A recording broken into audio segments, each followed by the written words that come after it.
More women speak out about disturbing encounters with San Antonio's muse poet. Officials say they have little choice but to let work continue on a real estate project that destroyed potential habitat for endangered species. The trees are gone, so the residents who live nearby are pretty frustrated that the city didn't take action before. And a judge sentences Mexican Mafia members to life without parole for a San Antonio area cop killing. These are the two men that were said to have been the trigger men in the slaying of Julian Piscina. I'm Chance Storlin with your Express Briefing for Monday, August 20th. Subscribe to this and other free content at expressnews.com/podcasts. And get each day's top news and sports headlines delivered to your inbox at expressnews.com/newsletters. Magazine publisher and educator Denise McVie is the latest alleged victim to come forward about unwanted conduct by San Antonio poet Bryce Milligan, accusing him of wrapping his arms around her and moving his right hand to her left breast during a meeting at his home in the early 2000s. The alleged incident is one of several disturbing encounters with Milligan that former female acquaintances have recalled since May, when a former student publicly accused him of unwanted touching, attention, and inappropriate comments when he was her teacher at the Northeast School of the Arts. While Milligan has denied any sexual or romantic overtures towards then freshman student Haley Lane Johnson, other accounts of his conduct soon appeared on blogs and social media, with the ensuing controversy shaking San Antonio's literary community, leading to several writers pulling their work from Wings Press, a publishing house Milligan has now stepped away from. Through his lawyer, Milligan has declined attempts by the Express News to comment on the latest accusations by Denise McVie. However, he has described his relationship with former student Haley Lane Johnson as strictly platonic, and that the accusations have caused tremendous pain to his family. More than a month after city officials halted a real estate project on the northwest side that destroyed potential habitat for endangered species, officials now claim they have little choice but to let the work continue.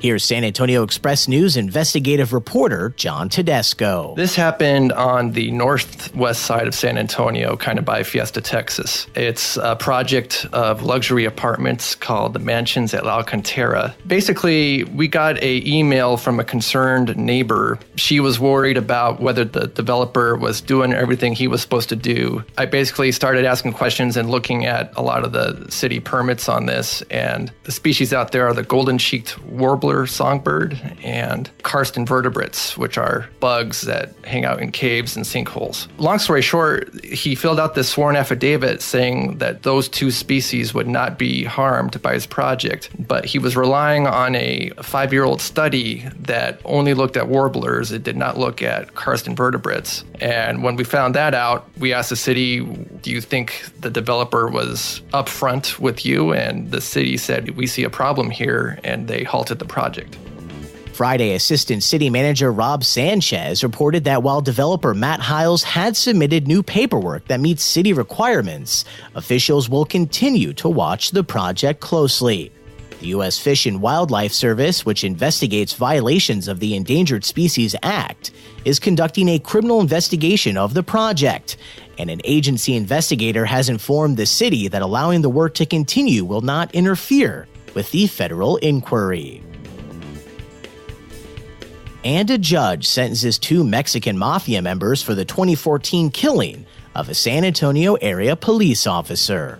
Here's San Antonio Express News courts reporter Elizabeth Zavala. This is the case against Jesse Santibáñez and Alfredo Cardona, the last people that were sentenced in the killing of Balcones Heights police officer Julian Piscina. Piscina had one foot in law enforcement and the other in gangs. And at the time of his death, he was under federal investigation.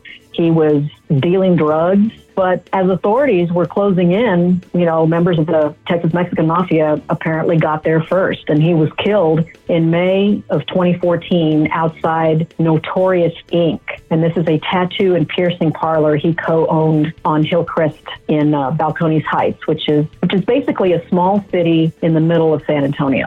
Officer Pacina, who was 29 years old when he died and had been a Balcones Heights police officer since 2009, had passed himself off as a, quote, made member of the Mexican Mafia. He was selling drugs, and he was doing what they call paying the dime, which is like a 10% street tax that goes to the gang. So once gang members found out that Pacina was a cop, one of the higher-ups basically ordered the hit. And Santo Ibanez, who was known as Jay, and Cardona, who they called Freddie Lowe, each were sentenced to 2 life terms. Hear more of my conversation with Elizabeth Zavala on today's episode of The Docket, our weekly podcast featuring stories of law and crime from San Antonio and Bexar County. Available for free download at expressnews.com/podcasts. And that's your daily San Antonio Express News briefing for Monday, August 20th. Subscribe to this and other free content at expressnews.com/podcasts. I'm Chance Dorland.